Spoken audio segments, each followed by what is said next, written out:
12 முதல் கோலாகல ஆரம்பம். எவரெஸ்ட் ஷாஹி பிரியாணி மசாலா, டேஸ்ட்ல best Everest. Meenakshi Academy of Higher Education and Research. Admission open. Apply online. இப்போ ஆண் பெண் உறவுக்குள்ள எது டாக்ஸிக் அப்படின்றதுக்கான ஒரு கிளாரிட்டி வந்து முழுசாக இருக்கா? இன்னைக்கு உறவே ஒன்றும் கூடாது போல இருக்கு. ஏன்னா நிறைய டைவர்ஸ் நடந்துட்டு இருக்கு.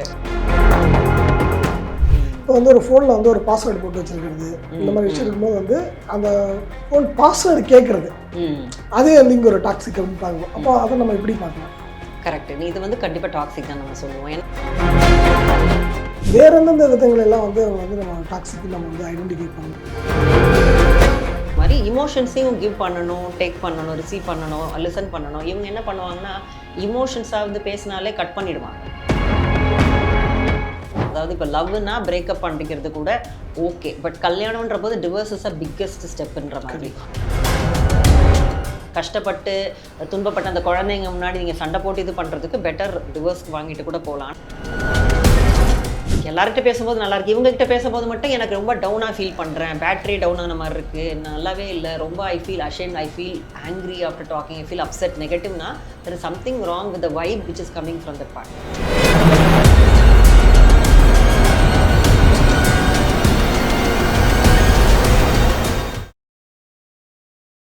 வணக்கம் மேடம். வணக்கம் மேடம், இப்போ வந்து ரொம்ப அதிகமாக கேட்கக்கூடிய ஒரு வார்த்தை பார்த்தீங்கன்னா ஒரு பிரேக்கப் பண்ணுறது அல்லது டிவோர்ஸ் பண்ணுறதுக்கு பின்னாடி வந்து என்ன காரணம்னு கேட்டால் வந்து பார்ட்னர் வந்து ரொம்ப டாக்ஸிக்கான பர்சன், அதனால் வந்து நான் பிரேக்கப் பண்ணிட்டேன், டிவோர்ஸ் பண்ணிட்டேன்னு சொல்கிறாங்க.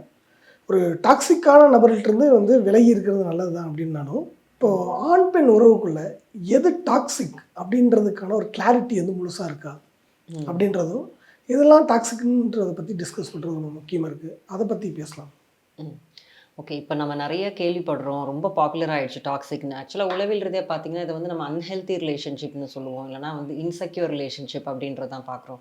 அதாவது ஒரு கணவன் மனைவியை பற்றி நம்ம மோஸ்ட்டாக இதில் வந்து ஃபோக்கஸ் பண்ணலாம். ஏன்னா ரிலேஷன்ஷிப் பார்த்தீங்கன்னா எல்லாருமே இருக்குது, அண்ணன் தங்கை, மேனேஜர், இது மாதிரி நிறைய ரிலேஷன் இருந்தாலும் இல்லை காதல் உறவு, காதல் உறவையும் நம்ம வந்து முக்கியமாக கணவன் மனைவி உறவு வந்து இருக்க டாக்ஸிக் மட்டும் நம்ம இதில் ஃபோக்கஸ் பண்ணி பார்த்தோம்னாக்க, இதில் வந்து கணவன் மனைவி அப்படின்னு எடுத்திங்கன்னா ரிலேஷன்ஷிப். ஸோ ரெண்டு பேருமே வந்து ஈக்குவலாக இருக்க வேண்டிய ஒரு சூழ்நிலை இருக்குது இந்த இடத்துல. அது மட்டும் இல்லாமல் இன்டர் டிபெண்டன்ட்னு சொல்லுவாங்க, ரெண்டு பேரும் சார்ந்து இருக்கணும், இண்டிபெண்டாக இருக்கணும். இப்போ வந்து இந்த டாக்ஸிக் ரிலேஷன்ஷிப் அப்படின்ற டேர்ம் வந்து நிறைய நம்ம வந்து ரொம்ப பாப்புலர் ஆகிட்டு இருக்குன்னு சொல்லாங்க. ஆனால் வந்து ஆக்சுவலாக உளவில் இதை பார்த்தீங்கன்னா இது வந்து ஒரு அன்ஹெல்தி ரிலேஷன்ஷிப்னு சொல்லலாம். ஆரோக்கியமற்ற உறவு, இன்செக்யூராக இருப்பாங்க பார்ட்னர்ஸ், இந்த மாதிரி ஒரு விஷயத்தை தான் எல்லாரும் இப்போ வந்து ஒரு நேம் கொடுத்துட்றோம் இல்லையா. ஸோ டாக்ஸிக் அப்படின்னு சொல்லி முடிச்சிடுறாங்க. ஸோ சில நேரத்தில் வந்து தவறாக கூட இந்த டாக்ஸிக்ன்ற பேர் வந்து சொல்லுது. நார்மலாக இருந்தால் கூட நீ என்ன இவ்வளோ சென்சிட்டிவாக நினைக்கிறியா, நீ என்ன டாக்ஸிக் பார்ட்னர் வேண்டாம் அப்படின்னு ஓவர் பாப்புலர் ஆகும்போது நம்மளுக்கு வந்து சில நேரங்களில் வந்து எது சரி எது தவறுன்னு தெரியாமல் போயிடும். ஸோ வி ஷுட் ஃபர்ஸ்ட் நீங்கள் கேட்குற மாதிரி எதெல்லாம் டாக்ஸிக் அப்படிங்கிறது முதல்ல வந்து மக்கள் கரெக்டாக புரிஞ்சுக்கணும். எதெல்லாம் வந்து அன்ஹெல்தி, எதெல்லாம் வந்து ஒரு ரெட் ஃப்ளாக் இந்த ரிலேஷன்ஷிப், நீங்கள் வந்து ஓடி போயிருங்க, இந்த ரிலேஷன்ஷிப்பே வேணான்னு ஒரு காதல் உறவில் தெரிஞ்சுக்கிறதுக்கான ஒரு விஷயங்கள் என்னென்ன அப்படிங்கிறத நம்ம தெரிஞ்சுக்கணும். ஏன்னா வேற ஒரு சில விஷயத்த கூட நினச்சிட்டு இதுவும் டாக்ஸிக் தான் போல இருக்கு, அதுவும் டாக்ஸிக் தான் போல இருக்குன்னு சொல்லி இன்னைக்கு உறவே ஒன்றும் கூடாது போல இருக்கு. ஏன்னா நிறைய டைவர்ஸ் நடந்துட்டு இருக்கு.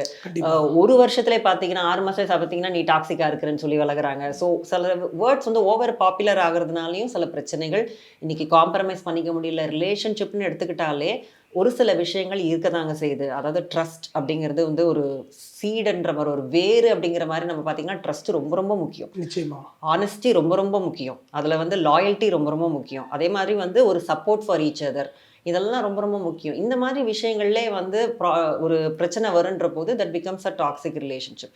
ஸோ எது டாக்ஸிக் எது வந்து ஹெல்தி அப்படிங்கிறத ஃபர்ஸ்ட் வந்து நம்ம புரிஞ்சுக்கணும். ஓகே. நம்ம முதல்ல வந்து ஒரு விஷயம், ஒரு ஃபோன் எடுத்துக்கலாம். மேக்ஸிமம் வந்து இன்றைய சூழலில் வந்து ஒரு ஃபோன் தான் நிறைய பிரச்சனைகளுக்கு காரணமாக இருக்குது. இப்போ வந்து ஒரு ஃபோனில் வந்து ஒரு பாஸ்வேர்டு போட்டு வச்சுருக்கிறது, இந்த மாதிரி விஷயம் இருக்கும்போது வந்து அந்த ஃபோன் பாஸ்வேர்டு கேட்குறது, அதே வந்து இங்கே ஒரு டாக்ஸிக் அப்படின்னு பார்க்கணும். அப்போ அதை நம்ம எப்படி பார்க்கலாம்? கரெக்ட். இது வந்து கண்டிப்பாக டாக்ஸிக் தான் நம்ம சொல்லுவோம். ஏன்னா வந்து பவுண்ட்ரிஸ்னு ஒன்று இருக்குது, ஹெல்தி பவுண்ட்ரிஸ்ன்னு சொல்லுவோம். அந்த மாதிரி ஒரு ரிலேஷன்ஷிப்பில் இருக்குது.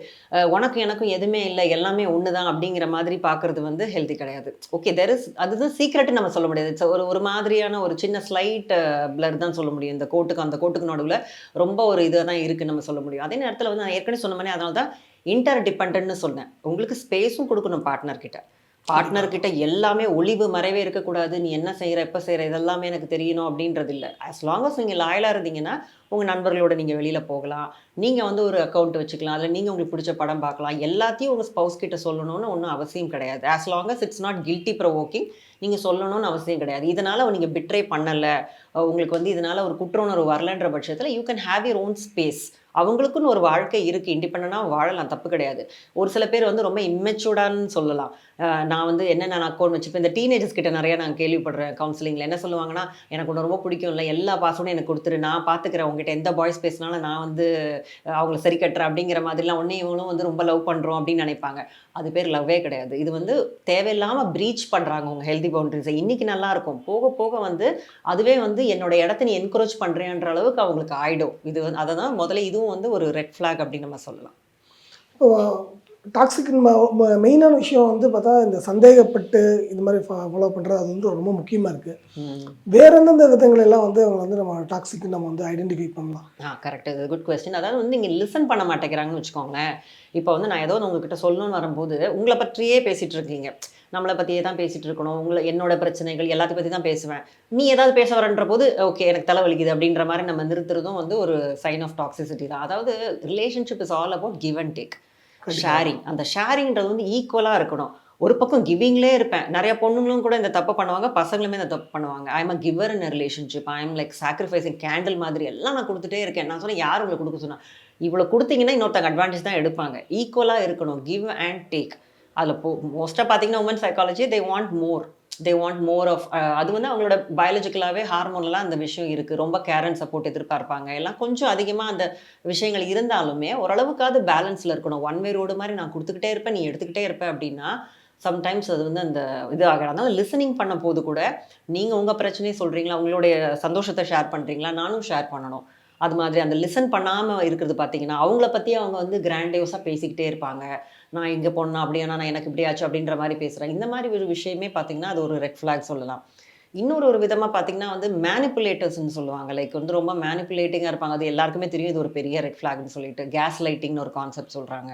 ஸோ மேனிப்புலேஷனில் என்ன பண்ணுறதுனா, ஸ்டார்டிங்கில் உங்களுக்கு தெரியாது, அவங்க உங்கள் ட்ரஸ்ட்டை வின் பண்ணுவாங்க ஃபஸ்ட்டு. அதுக்காக தான் அவங்க எல்லாமே செய்வாங்க. லவ் பாம்பிங் அப்படின்னு ஒன்று சொல்லுவாங்க. நிறைய பெண்களும் சரி, முக்கியமாக பெண்கள் இதில் வந்து நிறைய ஏமாறுறது நம்ம பார்க்க முடியுது. அவங்களோட அழகை பற்றியோ இல்லைனா அவங்களுடைய ஒரு திறமையை பற்றியோ அந்த மாதிரி நிறைய அவங்களுக்கு வந்து புகழ்கிற மாதிரி விஷயங்கள் சொல்லிக்கிட்டே இருப்பாங்க. ரொம்ப ஸ்வீட் வேர்ட்ஸாக பேசுவாங்க. It's call love bombing. அந்த stage of first few months or few weeks of ரிலேஷன்ஷிப்பில் இருக்கும். ஸோ அதில் விழுந்துருவாங்க. ஸோ அப்போ வந்து இவனுக்கு நம்ம ரொம்ப பிடிச்சிருக்கு, கிரிட்டிசிசம் பிடிக்காது யாருக்குமே, நம்மளை யாரோ பாராட்டுறாங்க, அது ரொம்ப பிடிச்சிருச்சு அப்படின்ற மாதிரி அந்த பாண்டு வரும்போது அவங்க உங்கள் வழக்குள்ளே கொண்டு வந்துருவாங்க. நீங்கள் ட்ரஸ்ட் அப்படிங்கிறத பண்ணி உள்ளே விட்டுருவீங்க. இப்போது வீட்டில் யாரையும் விடாமல் நம்ம பத்திரமா தனியாக இருக்கோம். ஓகே, கொஞ்சம் விலைக்கு பார்க்கலாம், இவன் நல்லவனா கெட்டவனா, ஓகே இவன் நம்மளை பற்றி புகழ்றான், நம்மளை பற்றி நம்மளுக்காக இருக்கான் அப்படின்னு சொல்லும் போது நம்ம கொஞ்சம் லோயர் த திங், உள்ளவா அப்படின்னு சொல்லுவோம். உள்ளே வந்ததுக்கு அப்புறம் தான் அவங்க வேலையை காட்ட ஆரம்பிப்பாங்க. உள்ளே வந்ததுக்கப்புறம் then what they do is கம்ப்ளீட்டாக நீ என் கண்ட்ரோலுக்கு வந்துட்டே இப்போ, அப்போ நான் சொல்கிறதெல்லாம் நீ கேட்டாகணுன்ற மாதிரி ஒரு மேனிப்புலேஷன் ஆரம்பிக்கும் போது அவங்களால அதுலேருந்து விடுபடவே முடியாது. ஏன்னா அவங்களுக்கு அந்த போதை வந்துடும், அந்த லவ் பாம்பிங் பிடிச்சிக்கிட்டே இருக்கும்.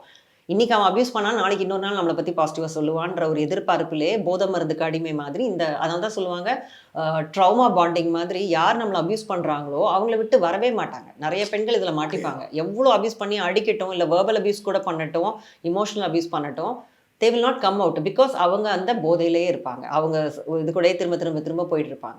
இது வந்து ஒரு மேனிப்புலேஷன் பண்ணக்கூடிய strategy. It's a big red flag. So அதுக்கு எப்படி கண்டுபிடிக்கணும்னா இந்த லவ் பாம்பிங் வச்சு கண்டுபிடிக்கலாம். ஏங்க ஒருத்தங்கிட்ட ஒரு குறையே இருக்காது, அந்த குறை ஒன்று கூட சொல்ல மாட்டாங்க, அப்படி ஸ்வீட் வேர்ட்ஸாக வந்துக்கிட்டே இருக்குன்ற போதே, அதுவும் ஒரு ஷார்ட் பீரியட் ஆஃப் டைமில் வந்துட்டு இருக்குன்ற போதே கொஞ்சம் விழிப்பாக இருக்கணும் பெண்கள். இது ஒரு ப்ராப்ளம் இருக்குது. இப்போ பார்த்தா நமக்கு வந்து இந்த கேர் எடுத்துக்காமல் இருக்கிறது கூட வந்து ஒரு இதில் ஒரு டாக்ஸிசிட்டி பார்க்கலாமா? அதாவது என்னென்னா வந்து ஒரு ஆண் வந்து ஒரு மனைவிட்ட வந்து மற்றபடி எந்த விஷயத்தையும் பகிர்ந்து கொள்ளாமல் வந்து என்னுடைய முடிவு தான் அப்படிங்கிற ஒரு ஆதிக்க மனப்பான்மை அவங்ககிட்ட இருந்து ஒன்லி ஃபார் செக்ஸ் அந்த நீடு மட்டும்தான் வந்து நான், மற்றபடி எல்லாத்துலேயும் வந்து என்னுடைய டிசிஷன் தான் அப்படிங்கிற ஒரு ஃபோர்ஸ் ஒன்று.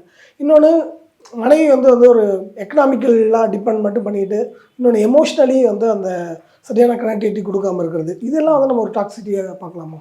அதாவது இதுதான் அகெயின் வந்து நீட் சாட்டிஸ்ஃபேக்ஷனுக்காக தான் கணவன் மனைவி உறவே இருக்குது முக்கியமாக. அந்த காலத்தில் பார்த்தீங்கன்னா வந்து ஒரு செக்ஸ் தேவைகளுக்காகவும் இல்லை ஃபினான்ஷியல் தேவைகளுக்காகவும் இந்த கல்யாணம் வந்து நடந்தது. இப்படி பல விஷயங்கள் இருந்தது. இப்போ உமன் ஆர் இண்டிபெண்ட். நிறைய இடத்துல நான் சொல்கிறது தான், உமன் இண்டிபெண்டாக இருக்கனால இனிமேல் அந்த தேவைகள் தேவையில்லை. இப்போ ஈவன் இன்டிமசி நீட்ஸ்க்கு கூட நம்ம கல்யாணம்ன்றது தேவையில்லை, அதுவும் நிறைய அவைலபிளாக இருக்குது. அப்போ எதுக்கு தான் வரும் அப்படிங்கிற போது they will expect something more from you. அதுவும் அந்த ஏஜ்னு ஒன்று இருக்குது. அந்த ஏஜ் நான் ஏற்கனவே நம்ம பேசியிருக்கோம். அந்த ஏஜுக்கு அதிகமாக போக போக இண்டிபெண்டன்சி அதிகமாக போக இன்னொரு பர்சனை உள்ளே கொண்டு வந்து அவங்களுக்கு காம்ப்ரமைஸ் பண்ணுறதே இன்னைக்கு திருமண வாழ்க்கையில் அதனால தான் ஒரு பெரிய சவாலாக இருக்குது. அதனால தான் முன்னாடிலாம் சீக்கிரம் கல்யாணம் பண்ணி வச்சுருவாங்க. நிறைய திருமணம் முடியவும் முடியாது. இப்போ அந்த டிலே பண்ண உன்னோட தனித்தன்மை உருவாயிடுது. இவங்களும் தனித்தன்மையோடு இருக்காங்க, இவங்களும் தனித்தன்மையோட போது நான் ஏன் காம்ப்ரமைஸ் பண்ணணுன்ற மாதிரியான ஒரு விஷயம். இப்போ நீங்கள் சொன்ன மாதிரி ஆதிக்க மனப்பான்மையுடைய ஆண்கள் அப்படின்றது பார்த்தீங்கன்னா அது வந்து உளவியல் ரீதியாக வந்து சில நேரம் அவாய்டண்ட்டாக இருப்பாங்க. அவாய்டன்ட் அட்டாச்மெண்ட் ஸ்டைல்னு சொல்லுவோம். அதாவது இமோஷன்ஸை காட்டிக்க மாட்டாங்க ரொம்ப. இப்போது லவ் ரிலேஷன்ஷிப்பில் வந்து கிவ் அண்ட் டேக்குன்னு நான் சொன்ன மாதிரி இமோஷன்ஸையும் கிவ் பண்ணணும், டேக் பண்ணணும், ரிசீவ் பண்ணணும், லிசன் பண்ணணும். இவங்க என்ன பண்ணுவாங்கன்னா இமோஷன்ஸாக வந்து பேசினாலே கட் பண்ணிடுவாங்க. நீ வந்து லாஜிக்கலாக பேசு, நான் சொல்கிறத கேளு, வேலை செய், சொல்யூஷன் கொடுத்துட்டே இருப்பாங்க மென்லாம். ஸோ வந்து அப்போ வந்து அவங்க இமோஷனலாக அவைலபிளாகவே இருக்க மாட்டாங்க. எனக்கு நிறைய பெண்கள் இதை வந்து சொல்லியிருக்காங்க, சில ஆண்களுமே இதை பற்றி ஃபீல் பண்ணியிருக்காங்க. நான் எவ்வளோ லவ் கேட்டாலும் எனக்கு கிடைக்கல, நான் எல்லாம் செஞ்சுக்கிட்டு இருக்கேன், எனக்கு ஒன்றுமே அங்கே திரும்பி கிடைக்கல அப்படின்றப்ப அவங்க வேலையாகவே இருக்காங்க, பிஸியாகவே இருக்கிறாரு, என் ஃபீலிங்ஸை புரிஞ்சுக்கிறதே இல்லை அப்படிங்கிற மாதிரியான இந்த மாதிரி ஃபிசிக்கல் தேவைகளுக்கு மட்டும் என்கிட்ட வராங்க அப்படின்றது வந்து ஒரு ரெட் ஃப்ளாகாக பார்க்கலாம். ஏன்னா உணர்வு தேவைன்னு ஒன்று இருக்குது திருமணத்தில். இன்டிமசி நீட்ஸ்க்காக போகிறாங்க. Not only sexual intimacy, emotional intimacy is very important. அப்போ அந்த நெருக்கமாக நீங்கள் ஃபீல் பண்ண முடியல உங்கள் துணை கிட்ட அப்படின்ற போது தான் சில நேரம் இன்ஃபர்டிலிட்டிக்கு போகிறாங்க. அந்த நீடையும் வந்து உங்கள் கணவர் மனைவி கிட்ட தான் நம்ம பூர்த்தி பண்ணிக்க முடியும். அதை நான் கொடுக்க மாட்டேன், நீ என்கிட்ட இமோஷ்னலாலாம் வராத, ஜஸ்ட் நம்ம வந்து என்னை பற்றி பண்ணுவோம், குழந்தைய பார்த்துப்போம், இது பண்ணிப்போம், இது மட்டும் பண்ணுப்போம், வேறு மற்றபடி எந்த முடிவுகளுக்கும் நான் உன்னை எடுக்க மாட்டேன், உன்னை ரெஸ்பெக்ட். மெயினாக நான் இன்னொன்று அந்த இடத்துல சொன்னது ரெஸ்பெக்ட். அந்த ரெஸ்பெக்ட் இல்லைன்றதும் பிக் ரெட் ஃப்ளாக். ரெஸ்பெக்ட் வந்து நீங்கள் சொல்கிறது அந்த ஒரு அடி கொட்டுட்டு தான் சொல்கிறீங்க. Respect is a lacking. Man and woman அவன் வந்து பேட்ரியார்க்கியல் ஃபீலிங்கோட அவன் மேலே இந்த பொண்ணு கீழன்னு இருக்கும்போது அந்த ரெஸ்பெக்ட் இருக்காது. ஸோ அந்த காலத்தில் அந்த பொண்ணுங்க பொறுத்துக்கிட்டாங்க ரெஸ்பெக்ட் இல்லைங்கிறது. இந்த காலத்தில் பொண்ணுங்களும் இவங்களோட அதிகமாக சம்பாதிக்கிற பட்சத்தில் why should they put up with that? Respect becomes a basic prerequisite for a healthy relationship. Respect பண்ண மாட்டேன், உன்னை டிஸ்ரெஸ்பெக்ட் தான் பண்ணுவேன் அப்படின்னும் போது அந்த ரிலேஷன்ஷிப் திரும்பி டாக்ஸிக் ஆகிடும். இது ஒரு முக்கியமான பாயிண்ட். என்ன ஆனால் வந்து நம்ம இருவருக்கும், ஆண் பெண் இருவருக்கும் வந்து அவங்களுக்கான ஒரு மரியாதை, அந்த ஒரு அடிப்படையான ஒரு மரியாதை அல்லாத ஒரு உறவு வந்து டாக்ஸிக் அப்படின்னு நம்ம வந்து ஒரு இதை வகைப்படுத்தலாம்னு சொல்லலாம். இப்போ பொதுவாக பார்த்தா நம்ம இந்த டேர்ம்ஸ்லாம் நம்ம சொல்கிறோம், இப்போ டாக்ஸிக் இதெல்லாமே வந்து எல்லா பக்கமும் இருக்குது. ஆனால் குறிப்பாக இந்த காதல் உறவில் மட்டும், காதல் திருமண உறவில் மட்டும் அது மற்றவர்களுக்கு பொருந்த மாதிரி அப்படியே பண்ணிட முடியாது, அது அப்ளை ஆகாது அப்படிங்கிறது தான். ஏன்னா மற்றவர்கள்ட்ட நம்ம இந்த விஷயத்துக்காக நம்ம விலகிறோம் அப்படின்னா நம்ம கணவர்கள்ட்டையும் அந்த விஷயம் நடக்கும்போது நம்ம உடனே அப்படி ஈஸியாக விலகிட முடியாது. ஏன்னா அதுக்குள்ளே ஒரு நீங்கள் சொன்ன மாதிரி ஒரு இன்டிமசி இருக்குது. மற்ற உறவை போல் வந்து இது வந்து அதை தாண்டி நிறைய உள்ளர்த்தங்கள் கொண்ட உறவாக இந்த உறவு இருக்குது. அப்போ நம்ம இதை வந்து எப்படி தெளிவாக அதை கையாளணும் அப்படின்றது தான் இங்கே முக்கியமான கேள்வி. அதாவது ஒரு பேசிக் இன்க்ரீடியன்ட்ஸ்னு சொல்லுவோம், அது இல்லாமல் இந்த திருமண உறவை நம்ம எடுத்துகிட்டு போக முடியாது. எப்போ வந்து நம்ம பிரியலாம், அதாவது இப்போ லவ்னா பிரேக்கப் பண்ணிக்கிறது கூட ஓகே, பட் கல்யாணம்ன்ற போது டிவோர்ஸ் இஸ் அ பிக்கஸ்ட் ஸ்டெப்புன்ற மாதிரி. அந்த பிக் ஸ்டெப்பை எடுக்கிறதுக்கு வந்து எது மாதிரி இருந்ததுன்னா நீங்கள் விலகலாம், எது மாதிரி இருந்தால் நீங்கள் சேர்ந்து வாழலான்றது வந்து நம்ம தெரிஞ்சுக்கணும் மக்களும். ஏன்னா வந்து எது டாக்ஸிக், எதனால பொறுத்துக்கவே முடியாது, எதெல்லாம் இவரால் நம்ம மாற்ற முடியுன்ற நம்பிக்கை. நிறைய கேர்ள்ஸ் அண்ட் பாய்ஸ் சொல்கிறது நான் மாறுவாங்க நம்பி என்னோட 10-15 இயர்ஸ் ஆஃப் லைஃப்பை விட்டது தான் மிச்சம். ஒரு குடி இருக்குன்னு வச்சிங்கன்னா தட்ஸ் அ ரெட் ஃப்ளாக். அந்த மாதிரி ஒரு பர்சன் வந்து மாறுவாங்களா அப்படின்னு கேட்டால் it's a big question mark. ஏன்னா ஒருத்தனுடைய ஹேபிட் அப்படிங்கிறது அவ்வளோ ஈஸியாக மாறாது. நிறைய பேர் காதலிச்சிருப்பாங்க ஒரு 5 வருஷம் 10 வருஷம், அப்போல்லாம் அவங்க குடிச்சிருப்பாங்க. அப்புறம் என்ன நினச்சிருப்பாங்க, நம்ம எப்படியாவது இதை மாற்றிடலாங்கன்னு சொல்லி கல்யாணம் பண்ணும்போது தொடர்ந்து தான் அந்த ஹேபிட் இருக்கும். அவருக்கு மாறி இருக்கவே மாட்டார். இவங்க மாறுவன்னு அவங்களே தன்னை ஏமாற்றிட்டு அவங்க அந்த ரிலேஷன்ஷிப்பில் கொண்டு வந்திருப்பாங்க. ஸோ இந்த விஷயத்தில் வந்து ஒரு லாங் டேர்ம் ரிலேஷன்ஷிப்குள்ளே நீங்கள் ஒரு உறவை வந்து லவ்லேருந்து மேரேஜுக்கு எடுத்துகிட்டு போனாலும் சரி, சப்போஸ் மேரேஜ் ஆகிட்டாலும் there is always an exit. கஷ்டப்பட்டு துன்பப்பட்ட அந்த குழந்தைங்க முன்னாடி நீங்கள் சண்டை போட்டு இது பண்ணுறதுக்கு பெட்டர் டிவோர்ஸ்க்கு வாங்கிட்டு கூட போகலாம். ஆனால் முடிஞ்ச வரைக்கும் நம்ம அந்த ஒரு ரிலேஷன்ஷிப்பை சேர்த்து வைக்க தான் நம்ம பார்ப்போம். முடியாத பட்சத்தில் we have to let go it also. வேறு வழி இல்லை. அதுக்குன்னு சொல்லிட்டு இவங்களை சேர்த்து தான் வைக்கணும்னா 2 பேரோட மென்டல் ஹெல்த் ப்ளஸ் குழந்தைங்க குடும்பம் எல்லாமே அதில் கஷ்டப்படும்னு பார்க்க முடியும். ஸோ எதெல்லாம் பொறுத்துக்க முடியாது, அதெல்லாம் பொறுத்துக்க முடியாதுன்னா பேசிக்கலாக வந்து இந்த டிஸ்ரெஸ்பெக்ட் அப்படின்றது வந்து we can't tolerate. Abuse, emotional அப்யூஸாக இருக்கட்டும், இல்லைனா வந்து சில நேரங்களில் டொமஸ்டிக் வயலன்ஸ், கை நீட்டி அடிக்கிறது, இந்த மாதிரி விஷயங்கள் இதெல்லாமே வந்து பொறுத்துக்க முடியாது. இந்த மாதிரி விஷயங்கள் வந்து கண்டிப்பாக வந்து உடனே ஒரு இன்டர்வென்ஷன் கொடுக்கணும். ஒரு ஆப்பர்ச்சுனிட்டி கொடுக்கலாம் அவங்க திருந்துறதுக்கு. உடனே வந்து நான் டைவர்ஸ் பண்ணிடுவேன்னு சொல்ல வேண்டாம். நம்ம ஒரு ஆப்பர்ச்சுனிட்டி கொடுக்கலாம், கவுன்சிலிங் கூட்டிகிட்டு போகலாம். இந்த மாதிரி விஷயத்தில் அவங்க மாறுற மாதிரி இல்லை அப்படின்னாக்க தென் we have to take further steps. அதே மாதிரி ஆல்கஹாலிசம், ட்ரக் அடிக்ஷன் அந்த மாதிரி ஒரு விஷயத்தில் அவங்க மாட்டிக்கிறாங்கன்ற போது, அப்புறம் இன்ஃபெர்டிலிட்டி வந்து இப்போ வந்து actually as per the law it's not the ground for டிவர்ஸ்ன்னு சொல்கிறாங்க. பட் ஆனாலும் ஒரு இமோஷனல் இன்டிமசி இன்ஃபெர்டிலிட்டி இருக்குது, ஒரு செக்ஷுவல் இன்ஃபெர்டிலிட்டி இருக்குது அப்படின்ற பட்சத்துலையும் இவங்க 2 பேரும் கண்டிப்பாக வந்து ஒரு முடிவுக்கு வரணும். Whether we are going to live together or நாட்னு. நிறைய பேர், பல ஆயிரக்கணக்கான பேர் வந்து இந்த பிரச்சனையோடவே வாழ்ந்துட்டு இருக்காங்க கூட. இப்போ அவங்களுடைய என்ன மாதிரி அவங்களோட குவாலிட்டி ஆஃப் லைஃப் இருக்கும், மேரிட்டல் லைஃப் இருக்குங்கிறது நம்ம சொல்ல முடியும். நிம்மதியாகவே அவங்க வாழ்க்கையை இருக்க போகிறதில்ல. ஸோ அதே மாதிரி மேனிப்புலேட் பண்ணுற ஒரு பார்ட்னர், அவங்கள பற்றி நார்சிசிஸ்டிக் பர்சனாலிட்டி நம்ம பேசியிருக்கோம் இல்லையா. நார்சிசிஸ்டிக்னா அவங்கள பற்றின கிராண்டியோஸ் ஃபீலிங்லே தான் இருப்பாங்க, மற்றவங்கள மட்டம் தட்டுவாங்க, அவங்க என்ன பண்ணாலும் அதெல்லாம் என்னங்க நான் பண்ணுறது தான் பெஸ்ட்டுன்ற மாதிரி. ஒருத்தங்க கிட்ட ஒரே ஒரு வார்த்தையில் சொல்லணும்னா, ரொம்ப நேரம் பேசினதுக்கு அப்புறமா ஒரு நெகட்டிவாக இருக்குது உங்ககிட்ட பேசுறது அப்படின்ற மாதிரி இருந்தாலே something is wrong with that person. இப்போ ஒரு ஹஸ்பண்ட் அண்ட் ஒய்ஃப் கிட்ட பேசுகிறோம், இல்லைனா ஒரு ஃபியான்சே கிட்ட பேசுகிறோம், இன்னும் திருமணம் ஆகலை, எல்லார்கிட்ட பேசும்போது நல்லா இருக்குது. எல்லார்கிட்ட பேசும்போதுமே உங்களுக்கு அப்படி இருக்குன்னா உங்ககிட்ட தான் பிரச்சனை. எல்லார்கிட்ட பேசும்போது நல்லா இருக்குது, இவங்ககிட்ட பேசும்போது மட்டும் எனக்கு ரொம்ப டவுனாக ஃபீல் பண்ணுறேன், பேட்டரி டவுன் ஆன மாதிரி இருக்குது, நல்லாவே இல்லை, ரொம்ப I feel ashamed, I feel angry after talking, I feel upset, நெகட்டிவ்னா there is something wrong with the vibe which is coming from that partner. அப்போ ஏதோ ஒரு தப்பு இருக்குது இந்த இடத்துல அப்படிங்கிறதே நம்ம புரிஞ்சுக்கணும். ஒரு மாதிரி நெகட்டிவ் ஃபீலிங் இருக்கும். சில பேர் செல்ஃப் பிட்டிலே வாழ்வாங்க. அதுவும் ஒரு ரெட் ஃபிளாக் தான் நம்ம சொல்லணும். பாவம் இவங்களை வந்து எப்படியா தூக்கி விட்டுலான்னு ரெஸ்கியூர் ஆட்டிடியூட்ல வருவாங்க சில பேர். அது லைஃப் லாங் அவங்கள நீங்க தூக்கியே விட முடியாதுங்கிறதா விஷயம். நீ இப்படி தூக்கி விட்டீங்கன்னா அங்கே போய் உட்காந்துட்டு எனக்கு பிரச்சனைப்பாங்க, அங்கே தூக்கி விட்டீங்கன்னா இங்கே ஒரு பிரச்சனைப்பாங்க. இவங்களை உங்களால காப்பாற்றவே முடியாது. அவங்களும் ஒருத்தங்க எடுத்துப்பாங்க ரெஸ்கியூர் ரோல், ஹஸ்பண்டோ ஒய்ஃபோ எடுத்துட்டு எப்படியாவது என் வாழ்க்கையை இவங்களுக்கு அர்ப்பணிக்கிறேன்னு சொல்லி அவங்க வாழ்க்கையும் அதோட சேர்ந்து போயிடும். இதெல்லாம் வந்து ஒரு விழிப்புணர்வு புரிஞ்சுக்கணும். இந்த மாதிரி விஷயம் இருந்தா மாறுவாங்கன்னு தயவு செஞ்சு நினைக்காதீங்க, மாற மாட்டாங்கிறது தான் நிஜம். இப்போ இந்த கேரக்டரோட அவங்களை நீங்கள் ஏற்றுக்கொண்டு வாழ்றதா இருந்தால் வாழலாம். பட் மாறுவாங்க, எந்த ஒரு முயற்சியுமே பண்ணாமல், சைக்கலாஜிக்கல் கவுன்சிலிங் தெரப்பீஸ் எடுத்துக்காமல் நீங்கள் அவங்களா மாறிடுவாங்க அப்படின்னா மேஜிக் நடக்கவே நடக்காது. இதில் பெண்களும் சரி ஆண்களும் சரி இந்த red flags of a toxic relationship, முக்கியமாக இந்த டிஸ்ரெஸ்பெக்ட் பண்ணுறதும் சரி, ஜெலசி, பொசசிவ்னஸ் பற்றி நம்ம டீட்டெயில்டாக பேசியிருக்கோம். ரொம்ப ஓவர் பொசசிவ்னஸ், கண்ட்ரோல் பண்ணுறது, நீ என்கிட்ட சொல்லிட்டு போனோம், நீ இந்த மாதிரி தான் பண்ணிட்டு போனோம் அப்படிங்கிறதெல்லாம் வந்து டாக்ஸிக் தான். இந்த மாதிரி ரெண்டு சைட்லையுமே சொல்லலாம். அந்த ஒரு டாமினேஷனை வந்து கையாளுறது, ஆணும் சரி பெண்ணும் சரி 2 பேருமே பண்ணுறதுமே ஒரு டாஸ்க். அதான் ஒரு ஈக்குவல்னு வச்சுக்கலாம். நம்ம இன்டர்டிபெண்டன்ட், ஈக்குவல் பார்ட்னர், கைண்டாக, ஷேரிங்காக, மியூச்சுவல் ரெஸ்பெக்டோட எல்லாம் இருந்ததுன்னா it's a ingredient of a good healthy relationship. அப்படி இல்லை, நீங்கள் டீவியேட் ஆகுறீங்கனாலே அது அன்ஹெல்த்தின்னு தெரிஞ்சதுக்கு அப்புறமா நீங்கள் பேசி பார்க்கலாம், கம்யூனிகேட் பண்ணி பார்க்கலாம். என் தேவைகள் இதெல்லாம் பூர்த்தி ஆகலை உங்ககிட்ட, I feel disrespected, I feel humiliated, இந்த ரிலேஷன்ஷிப்பில் எனக்கு இருக்கும்போது இந்த பிரச்சனைகள் வருதுன்னு அப்பவும் அவங்க கண்டுக்க மாட்டேன், நான் அப்படி தான் இருப்பேன் அப்படின்னாங்கன்னா அடுத்தது கவுன்சிலிங் அந்த மாதிரி ட்ரை பண்ணலாம். இதுக்கு நம்ம வந்து ஒரு டைம் ஸ்பேஸ் எடுத்துக்கிறது ரொம்ப முக்கியம். அதாவது இப்படி ஒரு விஷயம், ஒரு பிரச்சனை உடனே எடுத்த கவுண்டர் கண்டிப்பாக நான் சொல்லவே மாட்டேன். இதை கேட்ட உடனே ஆமாம் என்னோட ஹஸ்பண்ட் டாக்ஸிக், என் ஒய்ஃப் டாக்ஸிக், முடிஞ்சிச்சு ரிலேஷன்ஷிப் எல்லாம் சொல்கிறது வந்து ரொம்ப சிறுபிள்ளைத்தனம். இது வந்து நம்ம ஒரு வீடியோவோ ஒரு ஆர்டிக்கிளே பார்த்து எடுக்கக்கூடிய முடிவு கிடையாது. நம்ம வந்து அப்படி ஒரு ரெட் ஃபிளாக் இருந்துச்சு அப்படின்னு நீங்கள் ஃபீல் பண்ணீங்கன்னா பேசி பாருங்க. ஏன்னா இந்த தாட் வந்து வெறும் அவங்க சின்ன வயசுலேருந்து பார்த்த பல விஷயங்கள்ல இருந்து, ஏன்னா இப்போ ஒரு கை நீட்டுற பழக்கம் கூட வந்து பார்த்தா சின்ன வயசுல அவங்க அப்பா தாத்தா இந்த மாதிரி பார்த்து வந்தவங்களுக்கு வந்து இது சரி தப்புங்கிறதெல்லாம் தெரியாம அது ஒரு இதாக வந்திருக்கலாம். நார்மலா அவங்க நடத்துக்கலாம். அவங்கள வந்து அதை மாற்றுறதுக்கான ஒரு ஸ்பேஸை தான் நம்ம இங்கே உருவாக்க வேண்டியது. கண்டிப்பாக நம்ம நீங்கள் சொன்ன மாதிரி எல்லாருக்குமே நம்ம ஒரு வாய்ப்பு கொடுக்க வேண்டியது ரொம்ப அவசியம். ஏன்னா இது வந்து ஆயிரங்காலத்து பயிர் மாதிரி. எடுத்த உடனே நீங்கள் ஒரு வார்த்தை சொல்லிட்டேன் நான் தூக்கி போட்டு போகிறேன்னு வாக் அவுட் பண்ணுறவங்க தான் இன்னைக்கு இம்பேஷண்ட்டாக இருக்கிறாங்க இந்த ஜென்ரேஷன் பீப்புள். இப்போ நிறைய ஆயிட்டு இருக்கு இம்பேஷன். ஏன்னா ஒன் லைஃபுங்க நான் இதுக்கு இங்கே கஷ்டப்படணுன்றாங்க. கரெக்டு தான். ஆனால் எதுக்காக இதுக்குள்ளே வந்தீங்கிறத ஒரு நிமிஷம் நம்ம யோசிச்சு பார்க்கணும். இதுக்கப்புறம் உங்களால் இன்னொரு ரிலேஷன்ஷிப்பில் ஸ்டேபிளாக இருக்க முடியும்னா யூ டேக் அ சாய்ஸ். இதுக்கப்புறமும் இதே தான் உங்களுக்கு நடக்க போகுதுன்னா then why not try this. First relationship is very hard to work. கண்டிப்பாக இட்ஸ் அ ஹார்ட் ஒர்க். ஏன்னா அவ்வளோ அதுக்கு பெனிஃபிட் இருக்கனால இத்தனை ஹார்ட் ஒர்க் அதுக்கு பண்ணணும். அதுக்கு டைம் அண்ட் பேஷன்ஸ் நீங்கள் சொன்ன மாதிரி கொடுக்கணும், ஒர்க் அவுட் பண்ணணும். அதுவும் முடியலன்னா நீங்கள் வந்து எப்படினாலும் நீங்கள் ஹைகோர்ட்டுக்கு போனாலுமே அங்கேயும் மீடியேஷன், ஃபேமிலி கவுன்சிலிங் கொடுக்க தான் போகிறாங்க. அதுக்கு முன்னாடி நீங்களே எடுத்துக்கிட்டு அதை பண்ண முடியுமா, ஒர்க் அவுட் பண்ண முடியுமா, என்ன பாசிபிலிட்டிஸ் பார்க்கணும்.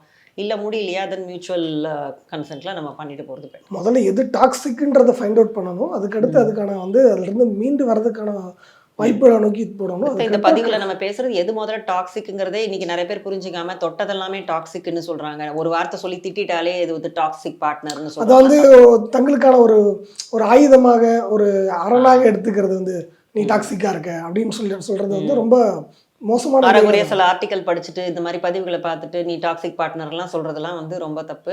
அப்புறம் இந்த ரெஸ்பெக்ட் அப்படிங்கிற ஒரு விஷயம் வந்து முக்கியம்னு இல்லைன்னு நான் சொல்லலை. ஆனால் ஒரு கணவன் மனைவின்னு இருக்கும்போது வந்து நம்ம என்ன இன்டென்ஷனோட சில நேரங்களில் கோவத்தில் பேசுகிறோன்றது இருக்கு. எல்லாமே வந்து நீங்கள் வந்து என்ன வந்து சேஞ்ச் பண்ண நினைக்கிறீங்க நம்மளா இப்போ நிறைய கோட்ஸ்லாம் வந்துட்டு இருக்கு இல்லையா, மேரிட்டல் கோட்ஸ்லாம் வரும்போது யாருமே சேஞ்ச் பண்ணாமல் அவங்களே அக்செப்ட் பண்ணிக்கணும்லாம் வரும். அப்போ நீ வந்து கொஞ்சம் காலையில் எழுந்து நீ வந்து குழந்தைய இது பண்ணலனோடனே என்ன நீ சேஞ்ச் பண்ண ட்ரை பண்ணுற அப்படின்னு சொல்லி நீ வந்து ஃபெமினிசம் இல்லை அப்படின்ற மாதிரிலாம் பேசுறது வந்து இன்னைக்கு ரொம்ப தப்பாக போய் ரிலேஷன். இந்த ஐடியாலஜிக்களை வந்து வச்சுக்கிட்டு அந்த டேர்ம்ஸ் எல்லாம் வச்சுக்கிட்டு அவங்க எல்லாத்தையும் பார்க்கும்போது அது ரொம்ப டிசாஸ்டரான ஒரு விஷயமா இருக்கு. ஏன்னா வந்து ஒரு ஒரு அன்போட ஆறுதலோட தான் வருஷத்துல 365 நாள் இருந்திருப்பாங்க. ஏதோ ஒரு நாள்ல வந்து ஏதோ ஒரு காரணத்தால வந்து அவங்க வந்து இதாகிறாங்கன்னா உடனே அப்படி அந்த டேர்ம்ஸ் வச்சு நீ வந்து டாக்ஸிக்கா இருக்க, அவங்களுக்கு ஏற்கனவே ட்ரஸ்ட் இஷ்யூஸ் இருக்குன்னு அர்த்தம் அந்த பார்ட்னருக்கு. அதனால அந்த மாதிரி அவங்க உடனே ஒரு எடுத்தோம் கவுத்தோன்னு ஒரு முடிவுக்கு வரக்கூடாது. தொடர்ந்து இந்த மாதிரி நீங்கள் ஃபீல் பண்ணுறீங்க, உங்களுக்கு ரொம்ப அன்ஈஸியாக இருக்குன்னா உங்கள் மேலே பிரச்சனை அவங்க மேலே பிரச்சனை கொஞ்சம் புரிஞ்சு மெதுவாக பார்த்துட்டு பொறுமை, அந்த பொறுமை தான் இன்றைக்கி இந்த ஜென்ரேஷனில் நமக்கு நிறைய இல்லாததுனால இந்த டிவோர்ஸ் நிறையா நடக்குது. அண்ட் ஒய் நாட் இன்னொரு லைஃப் இருக்குது அப்படின்னு பார்க்குறாங்க. பட் அந்த லைஃபுக்கும் நீங்கள் ஹெல்த்தியாக இருந்தால் தான் அந்த லைஃப் பார்ட்னரும் சரியாக வருவாங்கங்கிறதையும் நம்ம புரிஞ்சுக்கணும். கண்டிப்பாக நிச்சயமாக இது வந்து ரொம்ப வேல்யூபிள் பாயிண்ட் நினைக்கிறேன். ரொம்ப நன்றி மேடம். நன்றி. நம்ம சென்னை சில்க்ஸின் பெருமை மிகு ஆடி சேல். தரமான ஆடி, பெருமை மிகு ஆடி. எவரெஸ்ட் ஷாஹி பிரியாணி மசாலா, டேஸ்ட்ல best Everest. Meenakshi Academy of Higher Education and Research. Admission open. Apply online.